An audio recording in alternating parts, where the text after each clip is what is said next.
Hi friends, welcome back to our channel.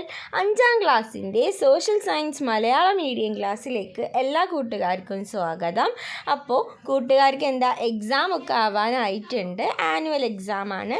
അപ്പോൾ അതിൻ്റെ കുറച്ച് ഇമ്പോർട്ടൻ്റ് ആയിട്ടുള്ള കുറച്ച് ക്വസ്റ്റ്യൻസ് ആണ് നമ്മൾ ഇന്നത്തെ വീഡിയോയിൽ ഡിസ്കസ് ചെയ്യാൻ ഉദ്ദേശിക്കുന്നത്. ഓക്കെ, അപ്പോൾ നമ്മൾ ഇതുപോലെ ഇംഗ്ലീഷ് മീഡിയവും ഇട്ടിട്ടുണ്ട്. അപ്പോൾ കാണാത്ത കൂട്ടുകാരുണ്ടെങ്കിൽ പ്ലേലിസ്റ്റ് ചെക്ക് ചെയ്ത് നോക്കാം. ഓക്കെ, അപ്പോൾ ആദ്യത്തെ ചോദ്യം നമുക്ക് നോക്കാം. എന്താണ് നിയമം? ഓക്കെ, അപ്പോൾ നമുക്ക് ഉത്തരം നോക്കാം. സമൂഹത്തിൻ്റെ നിലനിൽപ്പിനും സുഗമമായ പ്രവർത്തനങ്ങൾക്കും വേണ്ടി ഏർപ്പെടുത്തുന്ന അംഗീകരിക്കപ്പെട്ട നിയന്ത്രണങ്ങളും വ്യവസ്ഥകളുമാണ് നിയമം. അപ്പോൾ എന്താണ് നമ്മൾ സമൂഹത്തിൻ്റെ നിലനിൽപ്പിനും അത് സുഖമായിട്ട് പ്രവർത്തിക്കാനും വേണ്ടിയിട്ട് എന്താണ് കുറച്ച് നിയന്ത്രണങ്ങളുണ്ട്. അപ്പോൾ അതിനെയാണ് നമ്മൾ നിയമം എന്ന് പറയുന്നത്. ഓക്കെ, ഇനി നെക്സ്റ്റ് രണ്ടാമത്തെ ചോദ്യം, നിയമവാഴ്ച എന്നതുകൊണ്ട് അർത്ഥമാക്കുന്നത് എന്ത്? അപ്പോൾ അങ്ങനെയാണെങ്കിൽ നിയമവാഴ്ച എന്ന് പറഞ്ഞാൽ എന്താണ്? നിയമത്തിനു മുന്നിൽ എല്ലാ പൗരരും തുല്യരാണ്. നിയമം ഉറപ്പാക്കുന്ന തുല്യ സംരക്ഷണം അനുഭവിച്ച് അവയ്ക്ക് വിധേയപ്പെട്ട് ജീവിക്കുന്ന സാഹചര്യമാണ് നിയമവാഴ്ച. അപ്പോൾ എന്താണ് നിയമത്തിൻ്റെ കണ്ണിൽ എന്താണ്? എല്ലാവരും തുല്യരാണ്, എല്ലാവരും ഒരേപോലെയാണ്, ആരും വലുതോ ചെറുതോ ഒന്നുമല്ല. അപ്പോൾ ഇത് വിധേയപ്പെട്ട് ജീവിക്കുന്ന സാഹചര്യത്തെയാണ് നമ്മൾ നിയമവാഴ്ച എന്ന് പറയുന്നത്. ഓക്കെ, ഇനി നമുക്ക് അടുത്ത ക്വസ്റ്റ്യൻ നോക്കാം. മൂന്നാമത്തെ ചോദ്യം നോക്കാം. സമൂഹത്തിൻ്റെ തർക്കങ്ങളും കലഹങ്ങളും ഉണ്ടാകുമ്പോൾ നിയമവാഴ്ച ഉറപ്പുവരുത്താനും അവയ്ക്ക് പരിഹാരം കാണാനും ഏതെല്ലാം സംവിധാനങ്ങളാണ് നാം സമീപിക്കുന്നത്? അപ്പോൾ എന്താണ്, ഇപ്പോൾ എന്തെങ്കിലും പ്രശ്നങ്ങളൊക്കെ ഉണ്ടായാൽ നമ്മൾ എന്താണ് ചെയ്യുക? നമ്മൾ എന്തൊക്കെയാണ് നമ്മൾ ആ പ്രശ്നം പരിഹരിക്കാനും നിയമവാഴ്ച ഉറപ്പുവരുത്താനും നമുക്ക് എന്തൊക്കെ ചെയ്യാൻ പറ്റും? തദ്ദേശ സ്വയംഭരണ സ്ഥാപന ജാഗ്രത സമിതികൾ, അതുപോലെ തന്നെ പോലീസ് സ്റ്റേഷൻ, ജനപ്രതിനിധികൾ. അപ്പോൾ ഇവരെയൊക്കെ നമുക്ക് എന്ത് ചെയ്യാൻ പറ്റും? സമീപിക്കാനായിട്ട് പറ്റും. ഓക്കെ, ഇനി നമുക്ക് അടുത്ത ചോദ്യം നോക്കാം. സമൂഹത്തിൽ നിയമങ്ങൾ ആവശ്യകതയെക്കുറിച്ച് കുറിപ്പ് തയ്യാറാക്കുക. അപ്പോൾ എന്താണ് സമൂഹത്തിൽ നിയമങ്ങളുടെ ആവശ്യകതകളെ കുറിച്ചിട്ട് ഒരു കുറിപ്പ് തയ്യാറാക്കുക? മനുഷ്യൻ എന്താണ്? ഒരു സാമൂഹിക ജീവികളാണ്. ഓരോ വ്യക്തിക്കും സമൂഹത്തിൽ മെച്ചപ്പെട്ട ജീവിതവും സംരക്ഷണവും ഉറപ്പുവരുത്തുന്നതിന് നിയമങ്ങൾ അനിവാര്യമാണ്. അപ്പോൾ ഓരോ വ്യക്തിക്കും നല്ലപോലെ ജീവിക്കാൻ എന്ത് വേണം? നമ്മുടെ സമൂഹത്തിലെ നിയമങ്ങൾ ആവശ്യമാണ്. സമൂഹത്തിലെ എല്ലാവരുടെയും ക്ഷേമത്തിന് വേണ്ടിയുള്ളതാണ് നിയമങ്ങൾ. അപ്പോൾ ഒരാളുടെ എന്നല്ല, എല്ലാവരുടെ ക്ഷേമത്തിനും എന്താണ്? നിയമങ്ങൾ അത്യാവശ്യമാണ്.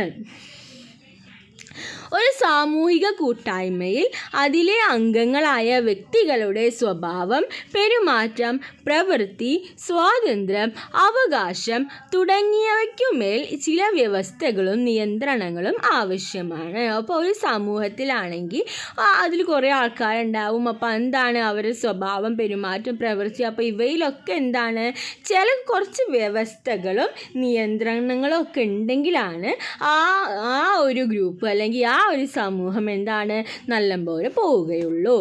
വ്യക്തി താൽപ്പര്യങ്ങൾ സംരക്ഷിക്കപ്പെടുന്നതോടൊപ്പം പൊതു താൽപ്പര്യങ്ങൾ കൂടി പരിഗണിക്കേണ്ടതുണ്ട്. അതെന്താണ്? നമ്മളൊരു വ്യക്തിയുടെ താല്പര്യം മാത്രം നോക്കരുത്. നമ്മൾ സമൂഹത്തിൽ നിൽക്കുമ്പോൾ സമൂഹം ഭൂരിഭാഗം ആര് താല്പര്യമാണെന്ന് വെച്ചാൽ അതും കൂടി നമ്മൾ നോക്കണം. ഇത്തരം സന്ദർഭങ്ങളിൽ സമൂഹത്തിന് ചില ചിട്ടകൾ ആവശ്യമായി വരുന്നു. ഈ ധർമ്മമാണ് നിയമങ്ങൾ നിർവഹിക്കുന്നത്. അപ്പോൾ ഇത്തരം സാഹചര്യങ്ങളിൽ എന്താണ് നമ്മുടെ സമൂഹത്തിന് കുറച്ച് ചിട്ടുകൾ വേണം. അപ്പം അതിന് വേണ്ടിയിട്ടാണ്. അപ്പോൾ ഇതാണ് ഈ ധർമ്മമാണ് നിയമങ്ങൾ നിർവഹിക്കുന്നത്. ഓക്കെ, നമുക്ക് അടുത്ത ചോദ്യം നോക്കാം.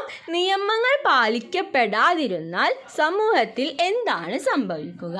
അപ്പോൾ ഒരുപാട് നിയമങ്ങൾ ഉണ്ടെന്ന് പറഞ്ഞ്, അപ്പോൾ ഈ നിയമങ്ങളൊന്നും പാലിച്ചില്ലെങ്കിൽ സമൂഹത്തിൽ എന്താണ് സംഭവിക്കുക? നിയമങ്ങൾ പാലിക്കപ്പെടാതിരുന്നാൽ സംഘർഷങ്ങൾ ഉണ്ടാകുന്നു. അപ്പോൾ എന്താണ് പ്രശ്നങ്ങൾ ഉണ്ടാകും? ഇത് സമൂഹത്തിൻ്റെ നിലനിൽപ്പിനെ അപകടത്തിലാക്കുന്നു. അപ്പോൾ ഇതെന്ത് ചെയ്യും? ഇത് സമൂഹത്തിൻ്റെ നിലനിൽപ്പിനെ തന്നെ അപകടത്തിലാക്കും. അതിനാൽ നിയമലംഘനം ശിക്ഷാർഹമാണ്. അതുകൊണ്ട് തന്നെ എന്താണ്? നിയമം ലംഘിക്കുക എന്നത് ശിക്ഷാർഹമായിട്ടുള്ള ഒരു കാര്യമാണ്. ഓക്കെ, ഇനി അടുത്ത ക്വസ്റ്റ്യൻ, ഭൂമിയിൽ നിന്ന് നോക്കുമ്പോൾ നക്ഷത്രങ്ങൾ വളരെ ചെറുതായി കാണുന്നില്ലേ?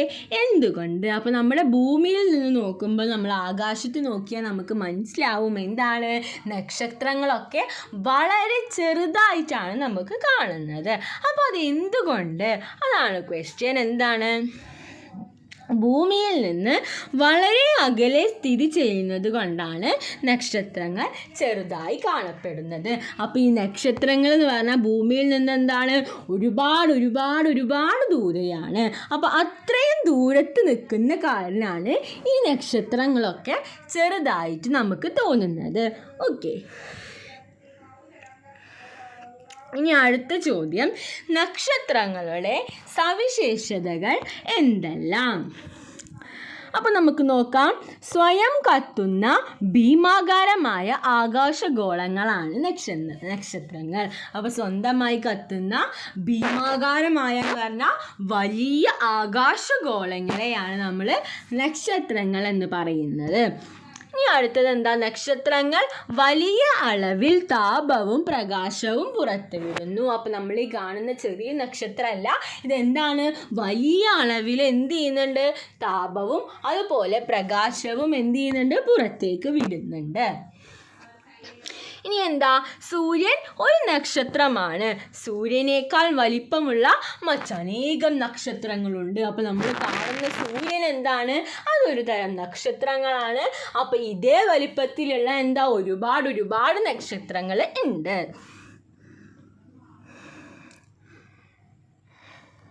ഇനി അടുത്ത ചോദ്യം, നിയമങ്ങൾ പ്രധാനമായും 2 രീതിയിലാണ് രൂപപ്പെടുന്നത്.